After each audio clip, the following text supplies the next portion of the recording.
started here today. I'm Rob Atkinson. I'm the president of ITIF, and we're really pleased to have an event today on the economic case for better and more innovation in fighting mental illness and mental disorders. You might want to ask, ITIF, why are we in this space? We don't do social policy. We don't really do much when it comes to mental health policy. But what we do is focus on innovation and its relationship to economic growth. And there is a huge opportunity here, I think, with innovation in the mental health, mental illness, mental disorder space to drive economic growth and particularly productivity.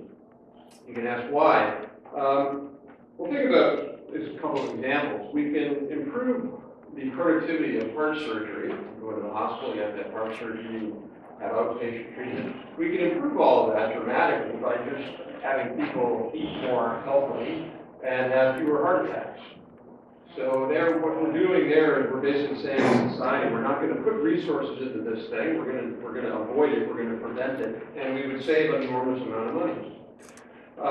You could save an enormous amount of money, and we all will at some point when we all get our autonomous vehicles. Turns out when they work, but we don't. They're never supposed to work that way, but when they do work, essentially you just turn your car on, go to sleep, get where you're supposed to go. The biggest economic impact is going to be car repair. There just simply won't be any body shops anymore because cars will get in so few accidents. So it didn't improve the productivity of the car repair process. It just replaced it, so we didn't need it. And that's really today what's going on with mental disorders. As Adam's neighbor will talk about in a moment, our research was trying to assess and add up all of the costs related to that the U.S. society faces, and they're quite significant. And so if we want to continue to grow the economy and grow productivity, we're going to have to be looking at big opportunity areas like this in the future. We've already expanded agricultural productivity a lot. We have 2% of people working on farms. We'll continue to improve agricultural productivity, but it's not going to add that much. So what if we get 50% improvement, we get it down to 1% of farmers? Not a big opportunity set. We've done something similar in manufacturing, and we're in the process now of doing something similar in information services, information functions, banking, insurance, all these things where we're using information technology. So this big opportunity in the future where we don't know how to solve it, we don't know how to gain productivity. That's why this is such an important issue. So again, the case for really focusing a lot more on mental illness innovation is not just about relieving human suffering, which to be sure is great and shouldn't be dismissed. But if we only use that as the argument, I think we're missing another arrow in the quiver. That really, the reason we should be focusing more as a society on innovation in this space is not just to relieve human suffering, but to grow the economy. And that's really what we're going to talk about today. We have a great panel this morning. Adam Dager, who's a research analyst at ITIF and really the lead author of the report we're going to be hearing about, will present the findings of that report. Next is Christian Robleski, is a PhD and director for Alzheimer's and neurodegenerative diseases in the Global Patient Outcomes and Real-World Evidence Group at the Eli Lilly Company, which is a leading pharmaceutical company located in Indianapolis, headquartered there, I should say.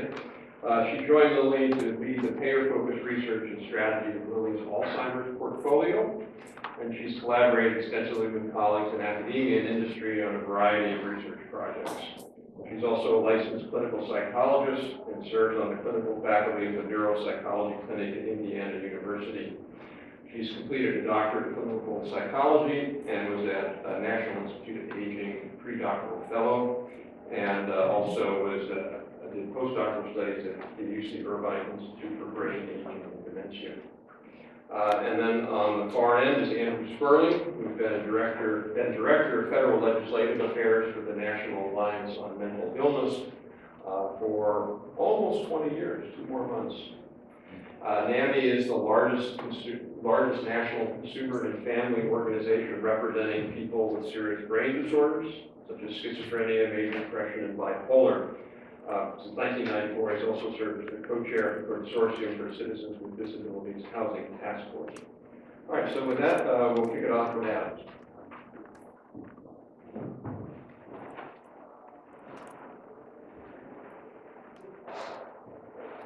Thank you, Rob.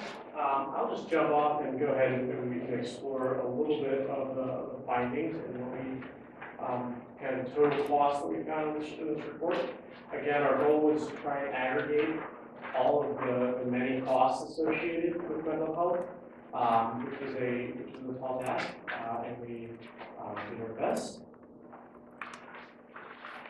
First of all, I just wanted to talk a little bit about why these costs were so large. It really has to do with the prevalence of mental disorders across the United States. We're talking about millions of Americans every year being impacted by mental disorders. Psychiatric disorders, which include schizophrenia, bipolar, anxiety disorders, mood disorders like major depression, impacted 18.7% of American adults in the past 12 months. Add in the 5.8 million American adults with neurodegenerative disorders such as Alzheimer's and Parkinson, as well as autism, and the total becomes over 50 million American adults. And for comparison, that's the total of the round total of American adults living in Texas and California. So just to give you an idea of the scale of the population that we're talking about. And so it's unsurprising that with all of these millions of people impacted, that the impact on society and the impact on the economy are going to be just as large. So when we were doing this report and trying to figure out, well, how much does mental illness cost the economy? Ask yourself the question, what would the world look like, and what would the United States look like if there were no mental illness? And the answer is, we spend less on hospitalization, on medicine, on doctors seeing patients, on nurses caring for patients. We have a larger, more productive workforce, as Rob talked about. There's less crime, fewer people incarcerated, and fewer people living on the streets. And there are fewer deaths from a rather diverse group of illnesses, not just what we might associate with mental illness, deaths from substance abuse or suicide, but also things like cancer and heart failure. So in total, the American population is healthier, it's happier, and we're more productive and more involved in the workforce. So the total costs, what we found, trying to aggregate all across the broad indirect and direct effects as well as comorbidities, found that psychiatric diseases, bipolar disorder, mood disorders, psychoses, cost over $1 trillion to the economy each year among American adults. Neurodegenerative diseases, Alzheimer's, costs over $250 billion, and that cost is only going to get higher, as are all of these costs. And autism, again, costs around $250 billion each year when indirect and direct effects are taken into account. So all of this totals to almost 9% of GDP, just with the cost that we've examined, which is a huge opportunity for us to grow. With brain research and neuroscience research that develops a better understanding of what actually causes these diseases, so our scientists and pharmaceutical companies can start attacking the root causes instead of just trying to treat with existing technologies. We have a real opportunity to tap into that 1.5 trillion and create real economic growth. So looking at individual costs, there's the very direct costs that are very well measured, things like hospitalization, medicine, Medicare, Medicaid, as well as physician care. And so right now we've got a chart that shows all of these diverse costs for psychiatric diseases. Again, schizophrenia, bipolar disorder, major depression, anxieties. Autism and neurodegenerative disorders there's actually been studies that have estimated them conclusively. And so we use those estimates in our report to estimate costs. However, for psychiatric disorders, that doesn't exist, and there's good reason because figuring out exactly which costs are attributed to mental illness. Mental illness is such a complex topic, and we don't actually understand a lot of what's happening in the brain of some of these illnesses. So it's very hard to ascribe causation for some of these costs. However, we spend over $200 billion each year on direct care. We have 2.4 million people on federal disability because of mental illnesses, and that's not counting things like brain trauma or mental retardation from birth. So that's 2.4 million people who are kept out of the workforce. Moreover, 350,000 seriously mentally ill individuals are incarcerated each year, and those are people with diagnosed serious mental illnesses. Moreover, there's a giant opportunity cost from people kept out of the workforce, not just from not working, which is the largest cost, but also from people who are less able to contribute to the workforce and so are stuck in low-wage jobs with maybe at minimum wage and with high turnover rates. And also absenteeism. Between a third and a half of all days missed from work in the United States are thought to be caused by mental illness. So cutting down on those would increase the hours worked in the United States by 0.75%. And then people on the job are also less likely to be less productive while at work, which we refer to as presenteeism, which also has very large effects on the economy. Moreover, if mental illness did not exist, Americans as a whole would smoke 20% fewer cigarettes. That's just one we'd save on treatment for lung cancer, all kinds of forms of cost stemming from tobacco use. Same with drugs and alcohol, and physical ailments as well. People with especially diseases like major depression are more likely to contract physical ailments and less likely to recover. Then there's a few more costs, such as violent crime and homelessness.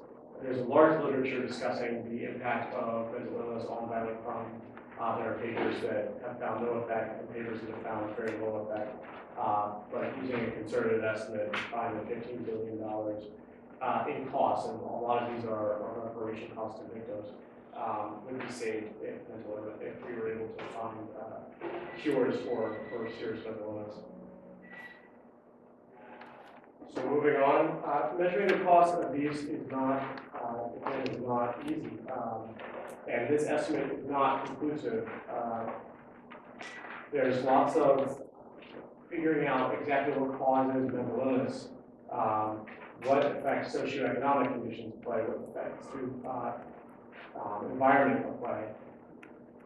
Does substance abuse lead to mental illness, or does mental illness lead to substance abuse? These are all questions that are not fully understood, and causation flows both ways. So isolating the effects of mental illness is very difficult, and we try to stay on the conservative side of what we're estimating, and we still reached $1.5 trillion. We also, this is current adults in the workforce. We stayed away from measuring or from trying to estimate depressed lifetime earnings from the children with mental illnesses are likely to see. People with depression or other psychiatric illnesses as teens are likely to get fewer years of education and earn less in the workforce. And we did not go into these long-term effects. So these are direct effects on the workforce right now, and we're likely underestimating total impact. Which leads us to why we need to invest in brain research. And again, this should not be thought so much as a cost. You know, there's not a $1.5 trillion drain on the economy as much as an opportunity to grow by 9%. And treatment is a very large component of this. Getting people into treatment and getting them the treatment, the best available treatment is very important. But it can only take us so far. And a lot of that is because we still don't understand what causes schizophrenia. We don't understand what causes bipolar disorder in a rigorous way. And what we're doing right now, and a lot of the existing treatments, many of which haven't been improved upon in a major way since the 1980s and 1970s. We just don't, they're treating symptoms, and we just don't have an idea about what's actually happening in our brains that are causing these problems. However, neuroscience, genetics, technology right now present an immense opportunity for us to actually take that step and try to figure out what processes are happening in our brain that are causing these diseases and work toward an actual solution. But for that to happen, we are going to need both public and private investment into mental health. When we were developing called selective serotonin reuptake inhibitors, SSRIs, that developed into drugs like Prozac, which have had a pretty substantial impact on helping to improve the lives of millions of people with these diseases by basically offering a treatment for one of the symptoms. That really started with federally funded research in national labs and in the NIH. And what they did, they found a target. They found something that, okay, well, if we figure out how to get this chemical process to happen in the brain, we have fewer, the effects of depression would be lessened. And the private sector then took that, ran with it, put in billions of dollars of investment over a very long time horizon, and eventually developed a drug that has had such a major impact. So there is very much a complementary effect between public and private research. A lot of times, with the more basic public research leads to subsequent applied research, and that's very important for finding a cure to a lot of these illnesses. And it's the Brain Initiative that President Obama's administration has launched is a very positive first step. But the more we do, the quicker we're going to figure out how to chip into that $1.5 trillion figure. So here's current funding levels for various diseases. And a quick note, these don't all add up. How the NIH tends to characterize various projects is not number one, so it's not all, the sum of neurodegenerative diseases is not the sum of what it spends on each individual disease. But 4.1 trillion is the total for billion. Off by quite a factor there. 4.1 billion is the total we spend each year through agencies like the National Institute of Mental Health, which is part of NIH. So how much is that?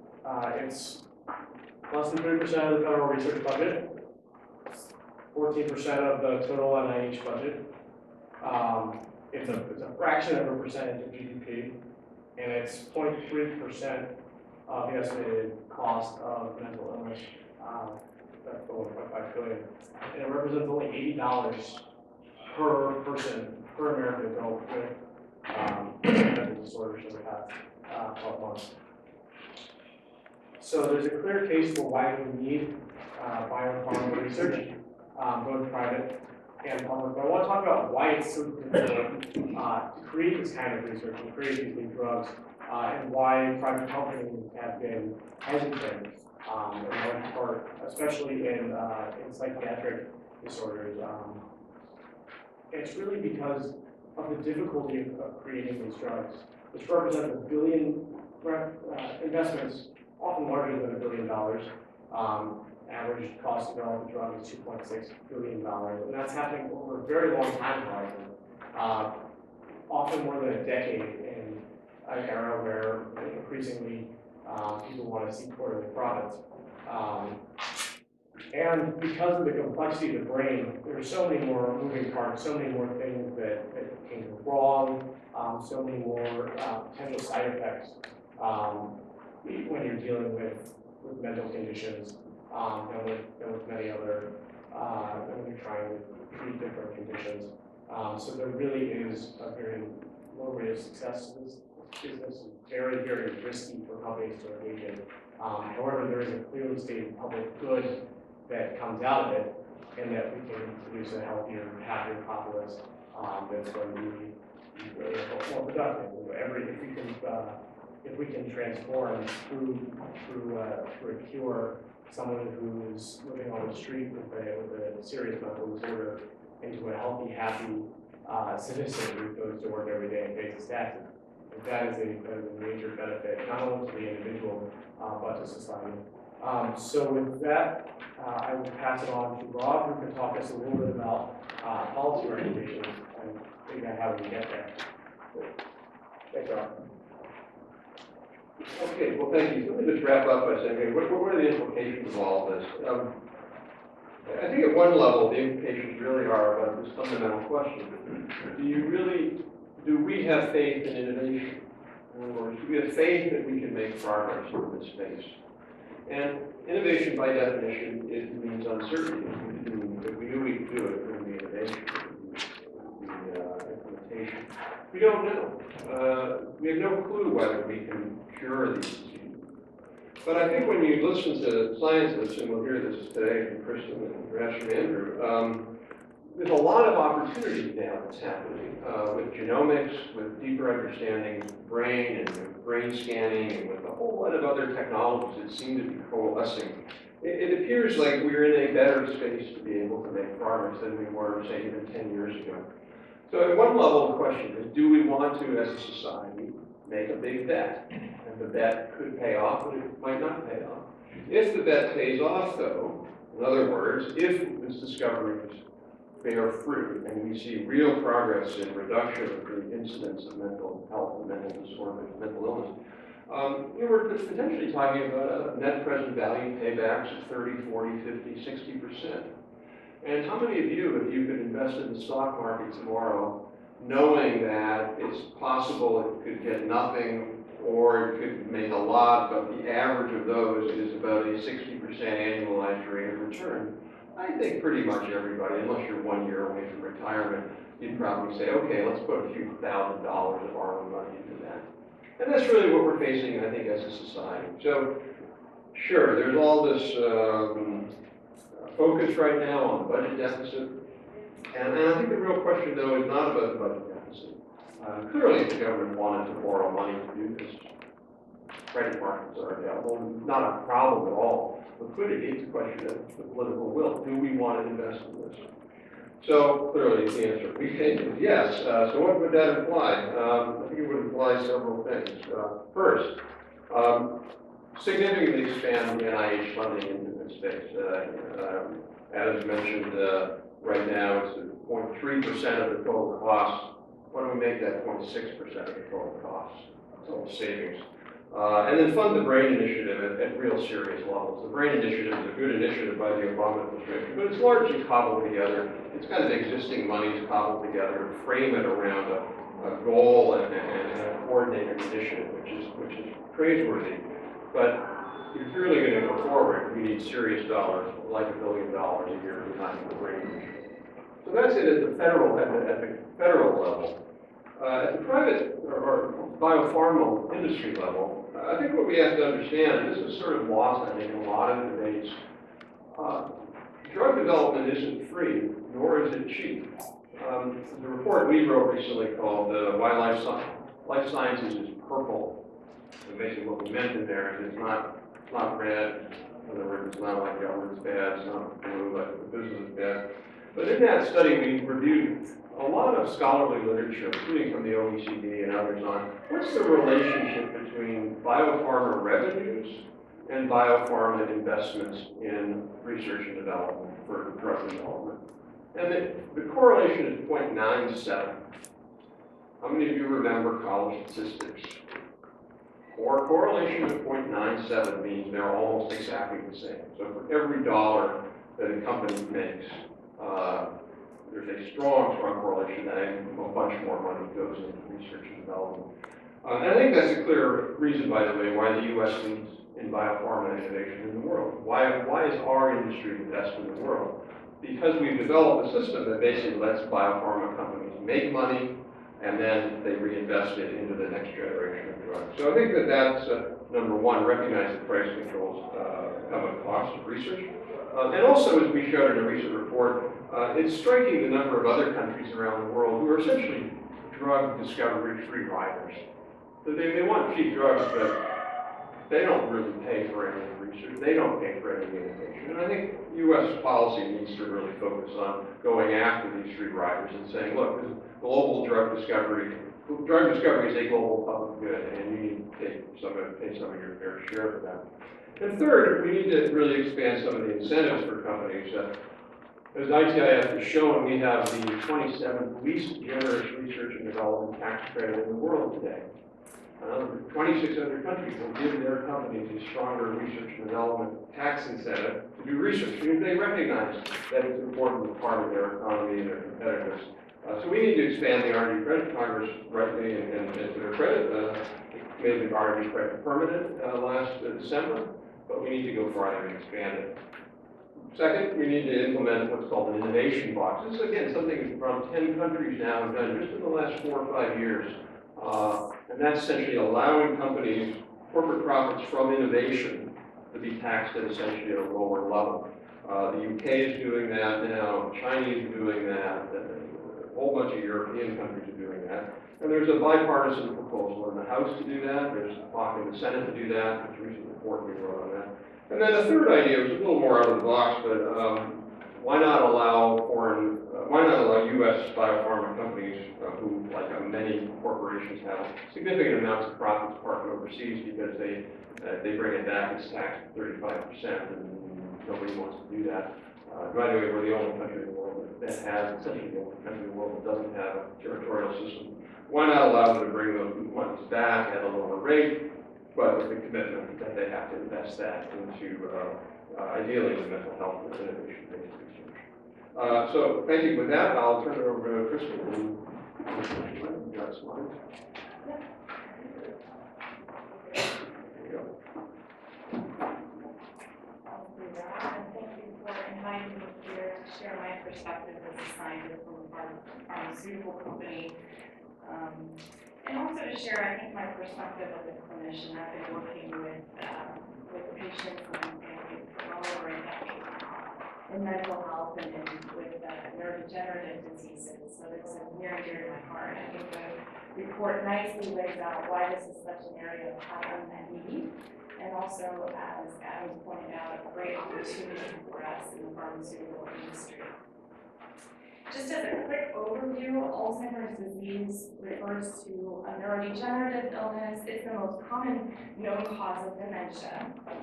It typically presents first as a memory problem, followed by other cognitive deficits. It's a pretty awful disease to witness. I'm sure many of you in this room have friends or family members that have been impacted by it. And it's just a very devastating and scary disease. It's even more devastating and scary when we consider the numbers. This is an age-related disease, so with prevalence rates that nearly double with every 10 years of age once over the age of 65. And since it's an age-related disease, certainly as the baby boomer generation now is turning 65, the prevalence rates are expected to continue to increase. So we know that we have about 5 million Americans currently that have Alzheimer's disease, and that number is estimated to get up to about 16 million Americans by 2050. So no small problem. And this disease has a considerable economic impact. Part of that is captured in this report today that we're discussing, to the tune of about $250 billion. Interestingly, with Alzheimer's disease, a lot of that cost is borne by the families and the informal caregivers. So a lot of that is driven by people not being able to work, having to take care of their loved ones. So it's about like $40,000 to $50,000 per person per year to really take care of these patients with Alzheimer's disease. Sadly, very few treatments are available to treat the illness. Those that are used quite well in the current care pathway. But the field is in a really great position right now to have quite an impact, and a lot of that is going to have to come from the pharmaceutical industry as we think about innovative ways to treat this disease.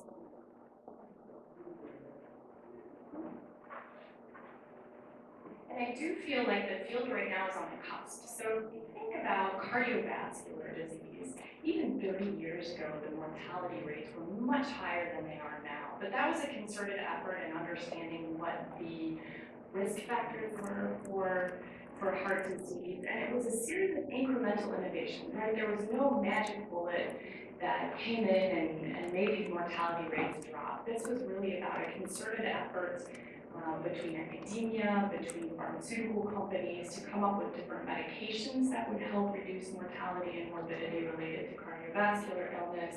It was surgical interventions, it was devices. And so it's all that series of incremental innovation that has to be fostered and nurtured in order to have an impact.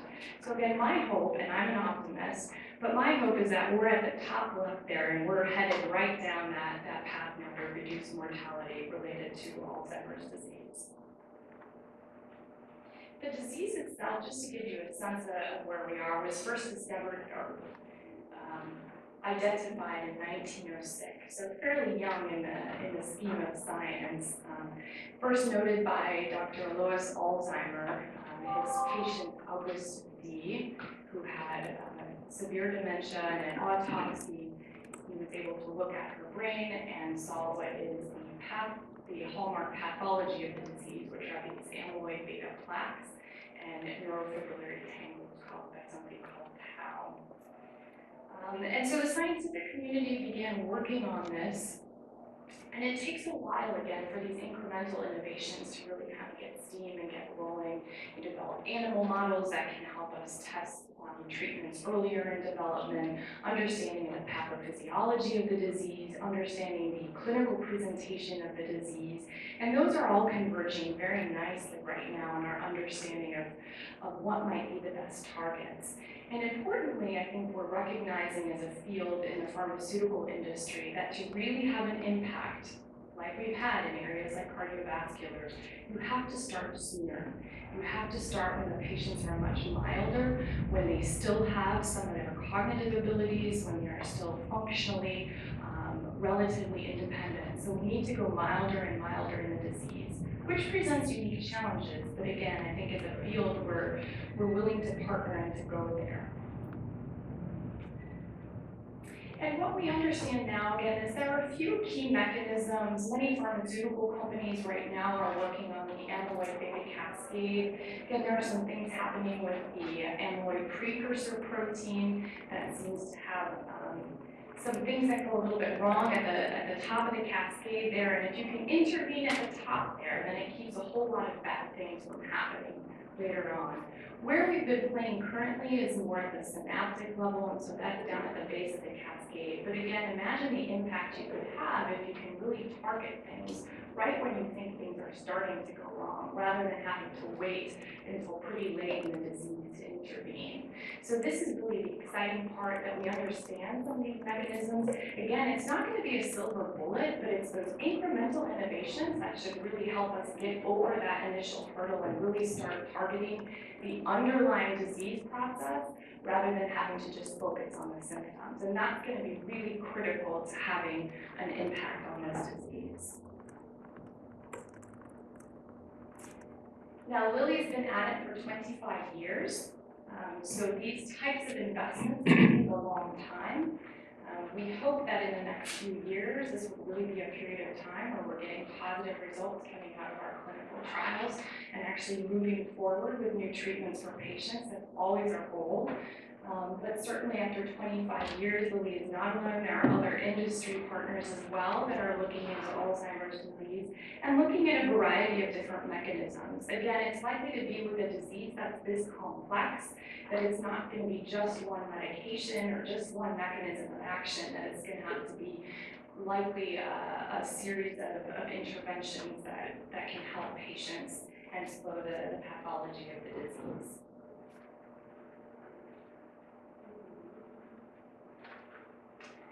And we can't do this alone. A lot of these interesting findings that we've had around the pathophysiology of the disease or even the clinical presentation of the disease come not just from the pharmaceutical industry. We depend very heavily on the output of academic institutions and academic partners, of healthcare systems that are studying the patients as they go through their systems. Unfortunately, I'm sure many of you in this room are aware that the granting agencies just don't have the same amount of funds that they used to.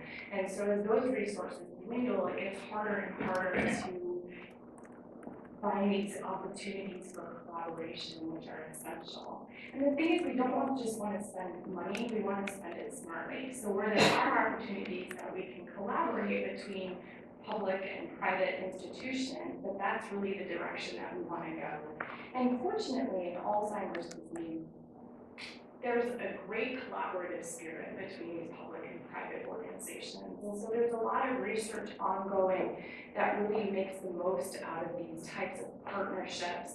I have a few examples here just so you get a sense of what's going on. So there's the Alzheimer's Disease Neuroimaging Initiative, and that's a collaboration between a number of pharmaceutical and imaging companies, as well as the Foundation for the NIH, the Alzheimer's Association, and other partners as well. And that's really helped advance significantly and very quickly our understanding of all of these different biomarkers that may be relevant to tracking the disease progression over time, as well as potentially looking for a signal in some of our interventional trials. And the other piece of it too, so it's not just the basic pathophysiology that we can study as partners, but it's also to look at these different interventions.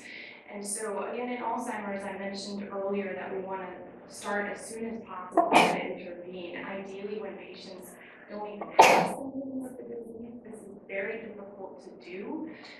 And so this approach was initiated by the National Institute on Aging. The primary researcher, Rhys was at Harvard, had this idea that you could actually do a clinical trial in patients that have no symptoms of Alzheimer's disease, but actually have the pathophysiology of the disease, relying on some advanced diagnostics to identify those patients. So it's a big undertaking, a pretty risky undertaking, and this is one of those areas where it's been a great partnership. The trial was designed without a particular drug in mind. Once that was approved by NIA, Lilly was approached to put their solanezumab drug into that trial, and so we're now partners in that. And these trials are long. You have to study patients for many years, and so again, that's why the collaboration between public and private, especially for these types of trials, is so interesting and important. And then finally, you have kind of these hybrid cohorts like the Diane study that pull together, in this case, dominantly inherited Alzheimer's disease. These are families that unfortunately have a genetic mutation, which doesn't make them predisposed to having Alzheimer's disease. It means if you have the mutation, you get Alzheimer's disease. Very sad, progresses typically pretty quickly in these families, but also an opportunity to study the disease, to bring them together, to be able to try different interventions with these families, and again, hopefully get some treatments out there as quickly as possible so that we can intervene. So again, Alzheimer's benefited already from a highly collaborative spirit between industry and academia. I hope that continues and that funding mechanisms continue to be available to make that work. And so that we can continue to draw on the many positive aspects of what industry can bring, as well as our academic partners. Ultimately, though, I hope that our time here today is not just to focus on the burden of unmet need, although that's very important to understand, but that it helps drive the focus on these innovative solutions to treat Alzheimer's disease and other mental conditions. Thank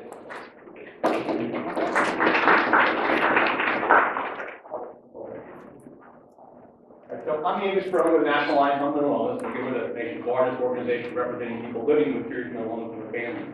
We're very grateful for this report. We've been talking about a lot of these issues for a long, long time, but an organization with the credibility and the reach of ITIF put this out there is a real breakthrough for us, and so we're very excited about this report. It's a breakthrough, and there's a lot of new information here that we didn't know before that I just want to highlight and make a few remarks about innovation. This is a much higher number than we've ever used for the global burden of disease associated with serious mental illness. And we believe it's accurate. But what's added in this report? What did we learn in this report that we didn't know about the global burden of mental disorders? Well, certainly a much more detailed number on lost productivity, presenteeism, and absenteeism in the workforce is the higher number we've ever used before. And that's very helpful in explaining what the real cost of these diseases are over the long term. And then second, particularly for people with serious mental illness, the cost of comorbid chronic medical conditions for these individuals. We know as Adam said, they're at greater risk of getting diseases like diabetes and COPD and asthma. But what's really important to understand is that their ability to manage those chronic illnesses is much poorer than the general population. And it deals directly with the fact that these individuals have bipolar disorder, schizophrenia, major depression. Their ability to manage on an ongoing basis an illness like diabetes or heart disease much harder than general population. Good, really solid numbers in here on tobacco consumption and the cost of tobacco consumption. So some breakthrough here in terms of some new numbers, really explaining what the real cost of these diseases are. And that alarming number that I get everyone's attention, 9.5% of GDP. That's a stunning number when we think about being associated with the cost of the disease, and we could do better to intervene early, get people the treatment they need. There's enormous savings for our economy, and enormous potential for higher productivity and economic growth if we address it. The second important thing is just a report highlights new perspectives on why innovation is so important. But more importantly, why it is so challenging in this arena. I want to talk a minute about that, okay? Now, let me start by comparing the lack of progress with these disorders with some other disease states that you might know about. 25 years ago, if you were diagnosed as HIV positive, you were staring down the barrel of 9 months mortality. 25 years later, if you get a new diagnosis of being HIV positive, you are more likely to die of heart disease than you are of a compromised immune system. We did that in 25 years. Why? Because we had a virus identified, and it was a target. And scientists could take this virus and put it in an animal model or a rat and actually go after the aggressor. And the avalanche of new therapies that have made this essentially a chronic disease that people just live with for the rest of their life. They did that in 25 years. Heart disease, the same promise there. We had the Framingham study, we identified risk factors, we addressed them aggressively, and we saw mortality drop dramatically. We're seeing some of that with breast cancer and heart disease. With us, not so much. This report will see documented the risk of suicide and the global burden of suicide. The mortality from suicide in this country now exceeds that of breast cancer and prostate cancer. We're just steadily right there, around 40,000 suicides a year, and you can see what this report does is actually measures it across age and shows that 18 to 34-year-olds are at dramatically higher risk of mortality from suicide than they are from any other cause of death, including automobile accidents, disease, anything. Suicide is the highest risk factor for mortality for Americans between age 18 and 34. We've got to address it. So what are the opportunities in innovation? Let me talk a minute about that. Let me preface it by saying I've been at NAMI nearly 20 years, and I do this periodically, but in fact I did it just on Saturday when we were at our national conference in Denver. And I asked people living with the disease, their family members, I've got a couple of thousand in the room, and I asked, show of hands, how many people are content with the therapies we have now to treat schizophrenia and bipolar disorder? I've been at NAMI, again, nearly 20 years. I've been asking that question over and over again. I've yet to have a single person raise their hand and say, yeah, what we have now to treat schizophrenia, we've got to be content with these therapies and we don't need any innovation. So NAMI believes strongly in innovation. But it's a multifaceted enterprise when we talk about innovation. We quote what we're talking about here. First, we need better diagnostics. We're the only disease state where the diagnostics are based on a subjective rendering of symptoms to a clinician. And we wouldn't ever think about diagnosing heart disease by having a cardiologist say, well, on a scale of 1 to 10, what's the severity of your chest pain? And if it's 3, well, then you don't have heart disease. If it's 8, no, we have much dramatically better diagnostics. But we're still diagnosing mental illness with tools that are now 50 years old. Now, I'm not knocking our friends in the American Psychiatric Association. Their diagnostic statistical manual is the best tool we've got. But NIH, luckily, is undertaking a project called RDOC, Research Domain Criteria, where we've got to get beyond looking at subjective symptoms as rendered by the patient or the clinician and get much better diagnosis. And we're finding out that schizophrenia is not one disease. Major depression is not one disease. And we've got to do a lot better job at diagnosis. Second thing we've got to do is we've got to actually get the holy grail here is a breakthrough therapy. We need to remember that while no one's content with these therapies, we have to recognize that they're palliative in nature.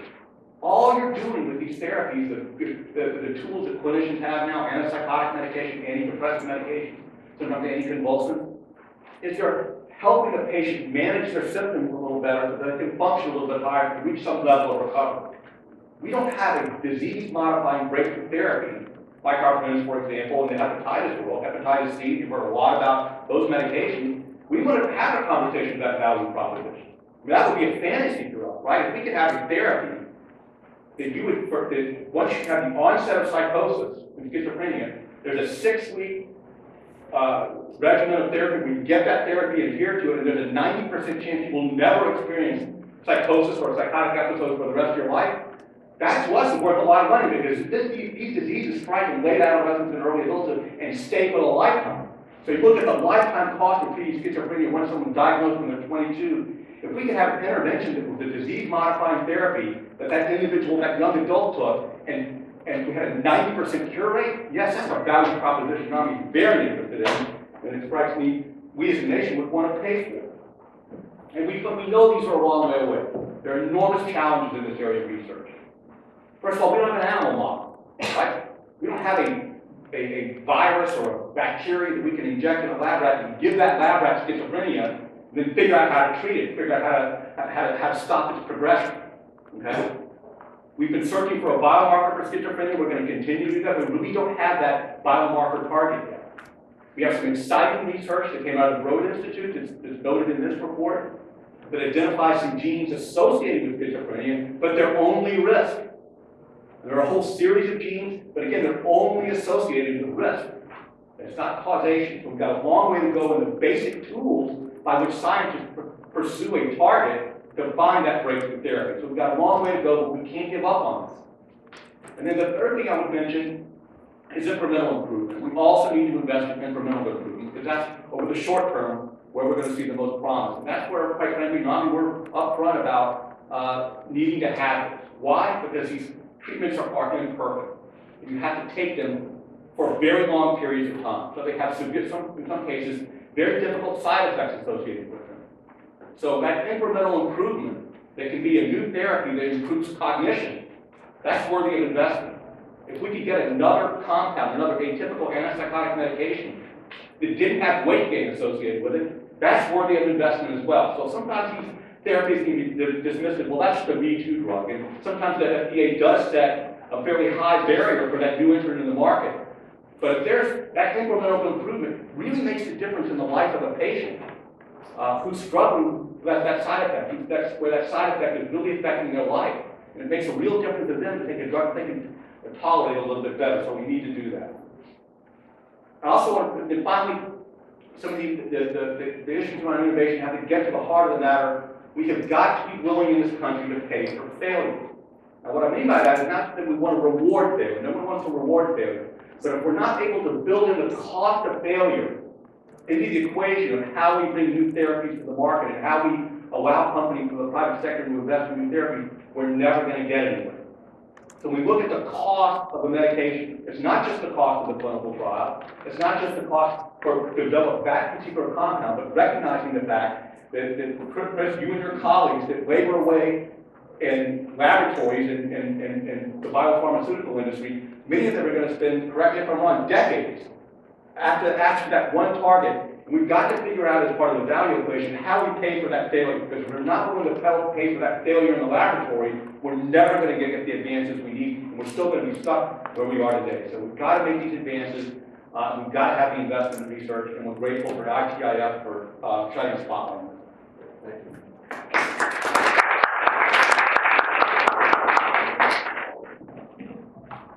So before I open it up for this, Andrew, that reminded me, I don't know if people remember this commercial by Nike. It was a Nike commercial with Michael Jordan. Remember that? Yeah.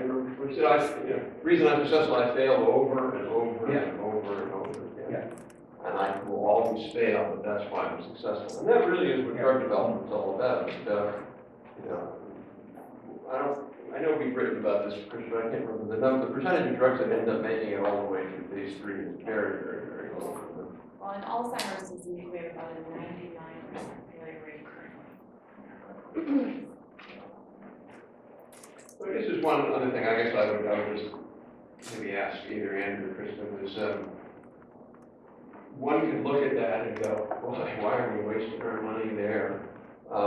Or one can look at it and say, you know what, there's a lot of new things going on now in the biopharma industry or in the biopharma system, if you will, that seem promising in terms of improving or reducing our risk and improving our success rate. Can you just talk a little bit about how you see that playing out? Some of those things, either one of you? Well, I'll just, look at what we're spending now to poorly treat these illnesses.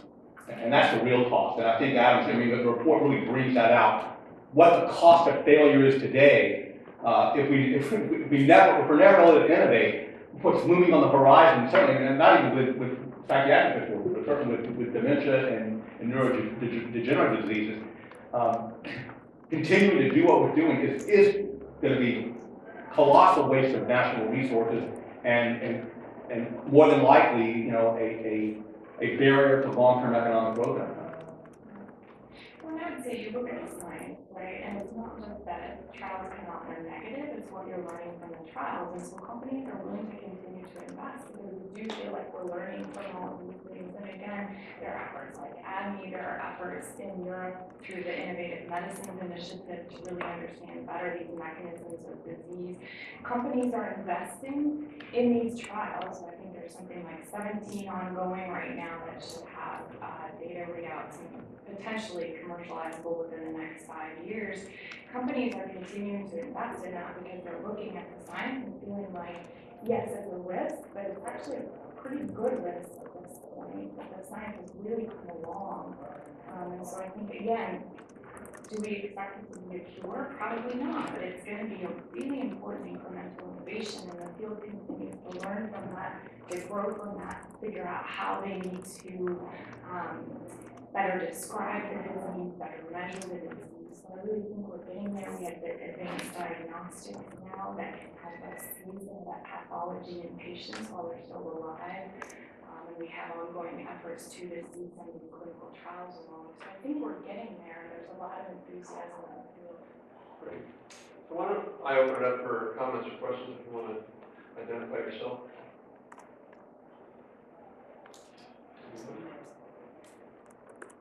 My name is Tom Mays. I'm a physician with Outpatient. And I guess my question is, despite all the excitement on innovation, there's a lot. You talk about the healthcare delivery system as part of the solution, your innovation system, not just pharmaceutical targeted therapies like for Alzheimer's. Like a lot of it is badly treated because the system is not working for the patient. And maybe Andrew do that for the compliment. Yeah, I think that's exactly right. And you know this better than with patients you see. With poorly managed ongoing illness and the fact that chronologically when these diseases, and certainly for us it's different for Alzheimer's obviously, but the fact that the onset is late adolescence, early adulthood, and the delay in getting accurate diagnostic. In some cases, schizophrenia is as long as 74 weeks between onset of symptoms and actually getting an accurate diagnosis and getting that individual into treatment. And then the fact that the longer we delay, the worse the outcomes, and now we've got someone who's living with this chronic condition for 50 or 60 years, and the longitudinal burden of that is enormous.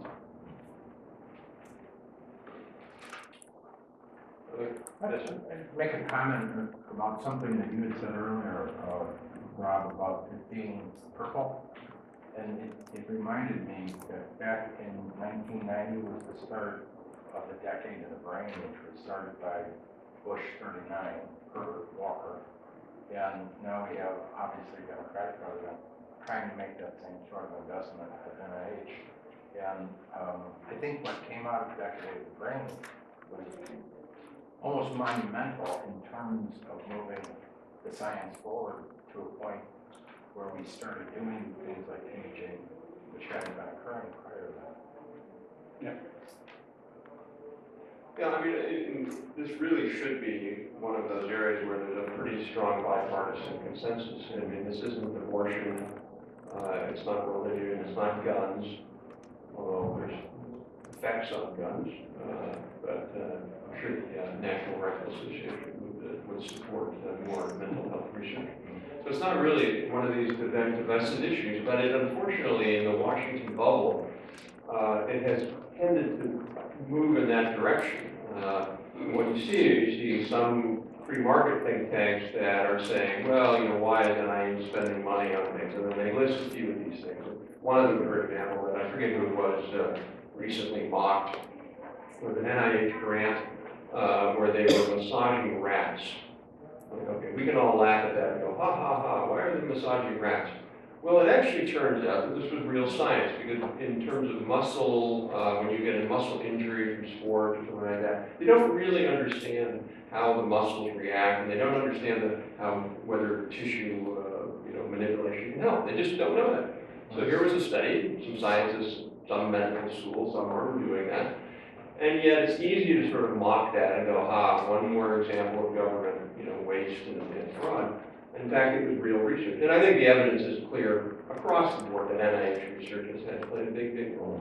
And at the same time, you have people on the left, Dean Baker, his group, and others who are simply saying, well, we can reduce healthcare costs by just essentially cutting the revenues of the biopharma industry by half. You can. Absolutely. That would reduce healthcare costs. Would also mean that my children are going to have the same treatments that I have. And I don't want to live in that. I won't be alive unless you can come up with this sort of telerome thing on the end of my genes to stop me from aging. But I really don't want a world where my son has the same treatment options for things that I have. I mean, it would be a disaster. So in part, I think, the way we look at kind of the political economy of this whole issue, it's really about short-termism versus long-termism. And both the right and the left are looking at how do we save money now for consumers, or how do we save money now for taxpayers? And ignoring what's going to happen in 30 years to our children who are going to be faced with fewer, or not fewer, but with less effective treatments than we could get otherwise. Yes? I'm Sam. I'm a fourth year veterinary student at the University of Illinois, and I was just wondering if it's been actively looked at cognitive dysfunction disorder in cats and dogs as a model for Alzheimer's, since that is something that affects our patients, and we call it doggy Alzheimer's, but I'm not sure if that is being utilized in biomedical research. I believe our early animal models are mostly in mice. Now, I'm not with our biologists or biochemists, but typically in early phase development, they'll look more at mouse models to understand where we might be able to intervene. I've certainly heard of the dog and cat Alzheimer's of some sort, but I don't think that that's where we're starting with our models at this point. Maybe that would be an added benefit, reduced costs for animal Alzheimer's. There could definitely be a large translational medicine component of that. Interesting. Other comments? Yes. So I come from the academia part of this, from University of Maryland. And what we are experiencing in our campus, trying to expose our engineering students, computer science students, to some of these problems, and trying to integrate more than ever the technology and approaches like that with the traditional disciplines like neuroscience and biology. And I think there's a great deal of culture changing, particularly in academia as well, that needs to take place. And of course, the government support for that is tremendously important. And so I'm trying to figure out how we can influence some of our colleagues to not only necessarily increase the amount of funding, but also promote this in a way that more of this activity will take place. Yeah, Christian, you can talk about that too, but we took a group of health staffers up to Boston last September and visited a number of technology institutions. And one of them was the MIT Cancer Institute. And what they were talking about was the notion of convergence, of taking bio, nano, and data analytics, big data. And those three things together are incredibly powerful. And the way they organize their entire lab, it's not like the statisticians are on the third floor and the bio people on the first floor and the nano on the second. Everything's integrated, everybody talks to one another. And the kinds of discoveries that they were just talking about, are pretty mind-blowing. So certainly having NIH push that more, and which I believe they're doing already. It's a combination of NIH and NSF. And NSF, and really promoting this. And the private sector, Paul and Brain Institute in Seattle and Howard Hughes Institute. I mean, Tom Insel, great messenger of this, up until the point that he got recruited by Google. But I think, we need more people like him to be the messenger and talk about it. So how important technology and approaches like that is in order to make advancement. Yeah, I think one of the problems with it is, Sigmund Freud has done a lot of damage because the sort of, no pun intended, mental model people have of mental diseases is that it's all due to your parents. And to be fair, nature's nurture's part of this thing, but nature, science is a much bigger part than people thought of it 30 years ago. But it's still in the back of our mind when we think, this is really a disease. And I think that's part of it, and that's what you obviously focus on and others. So, Kristen. I would say again that there are efforts out there. It's sometimes difficult to pull all of the right people together to get some momentum to go there. So you do need some good leaders. I would argue it's not enough.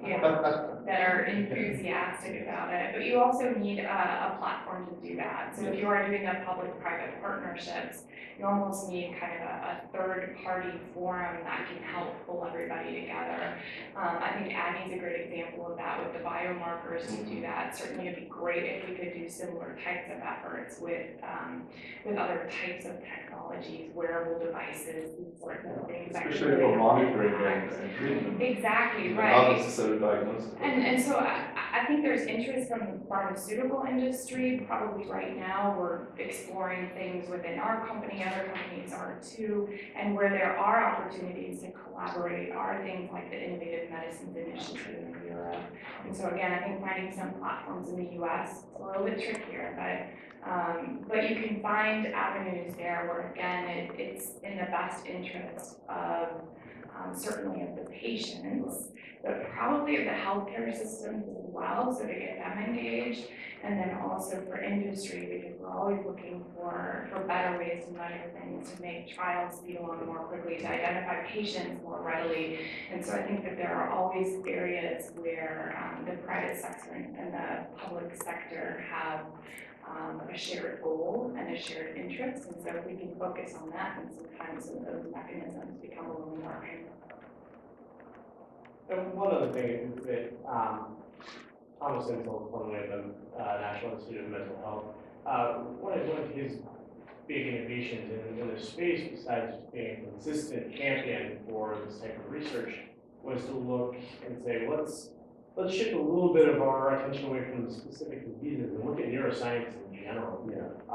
Let's take our heads, do some research that we don't expect anything from for 20 years, 30 years. Look down the road a lot. So that's been he's been a very big player in promoting the actual science, making it a broad cycle together. But, just related to that, and your point. Again, I'm not a scientist, but I talk to them once in a while, and I use it as a big report on artificial intelligence, and there is this linkage between advancement in computing and software and advancement in understanding the mind and the brain. And so I think, going down that path of the brain initiative, it's not going to just produce results in mental health disorders. It could produce interesting results in computing and software because, we had a panel a while back, and the brain is like, I think it's like the equivalent of a 40-watt light bulb in terms of the energy used. Probably goes better. To get a computer that could do everything the brain had, you'd have to have like a power plant, a coal-fired power plant to do it or something like that. It's the most efficient information processing device in the universe, and if we can begin to figure out things from that would also go in and help with the whole computing and software world. Okay, maybe I just close by maybe asking Andrew and Kristen for last comments, but Andrew in particular, I saw today, I came over my desk at the Senate, some Senate committees having a hearing on Alzheimer's. Senate Finance Committee. Senate Finance. Again, no, it's not, the committee that pays for everything, that pays for Medicare and Medicaid, is bearing all the cost of what we're, for caregivers. Yeah. Can you just say where do you see the politics of this going over the next 4 years? Obviously, we're going to have a new president. We don't know who that's going to be. We don't know what Congress is going to make up changes. What do you say to the census in the next few years? So we're excited about what's going on right now, at least in terms of the focus of this institution on mental illness. So some of you may know on Wednesday we had a vote 422-2 in the House, HR 2646, the Helping Families and Mental Health Crisis Act. I'm sure all of your bosses, we had 2 members that voted no, voted for this bill. It is an important step forward. It's not everything. We were able to reach consensus on a number of things that we need to be doing to, as the name of the bill is the Helping Families and Mental Health Crisis Act, with a lot of focus on what people need today in the community to deal with the bad outcomes we're getting in terms of people falling into homelessness, falling into the criminal justice system, all documented in the report. There's a Senate companion, Senate Bill 2680, authored by Senator Cassidy and Senator Murphy, and we are hoping, it's going to be a tall order, to get a time agreement to bring that bill up in the Senate this week before they leave for recess. But there's a strong bipartisan commitment. That bill has got unanimous support in the Senate Health Committee back in March. So right now, inside this institution, we've had a lot of focus on this, and a lot of members that have continued to be engaged on this. I'm very excited about that bipartisan consensus and the bipartisan interest in Congress. Over the long term, though, we have to be doing the right things in terms of policy to ensure innovation. So we have the 21st Century Cures Bill, Congressman Upton's bill, we've got an innovation package. We need to get those moving, and then next year we'll have an opportunity with another reauthorization of not just the PDUFA, the Prescription Drug User Fee Act, but also a similar one for medical devices.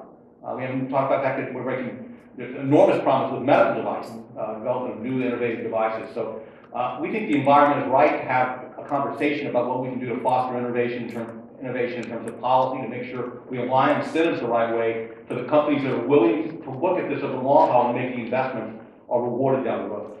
Great, thank you. So I'll play the scientist card. I'm not sure where I would say the politics needs to go. I realize we're not like agnostic to our political environments. But I do think, just from a scientific perspective, there is a shared goal, I believe, that there is a high unmet need. Certainly we're focused on Alzheimer's disease, and we want to get these innovative new treatments to patients as quickly as possible. And in order to do that, it's not just about what pharma is doing in our labs and in our clinical trials. It's about a more systemic approach to this to make sure that as soon as these cognitive impairments occur, that they're being detected in the healthcare system, that patients are getting diagnosed quickly and accurately, and that can help them not just get into the right care pathways that they need, but that can get them into clinical trials. And so that all just kind of feeds on itself. The more quickly we enroll in the trials, the more quickly we get answers about what does and doesn't work for these patients. So again, I would advocate anything that helps the system more broadly get these patients identified, get them into the right care pathways, get them into the clinical trials so that we can drive the system forward as quickly as possible. The thing that strikes me is I've been with Lilly almost 10 years now. The average course of Alzheimer's disease from diagnosis to death is 8 to 10 years. In the course of my career, we've lost a generation of patients. And I think that that's a terrible thing. And so anything that we can do to speed this along and to speed the collaborations along, I think is essential. Thank you. Well, with that, I want to thank you all for attending. I encourage you to share the report with others or tweet about it. And I want to thank my colleague Adam Nager for yeoman's work on slogging through scores and scores of research articles to come up with cost estimates. And then Andrew and Richard, thank you for joining us. Thanks for having us.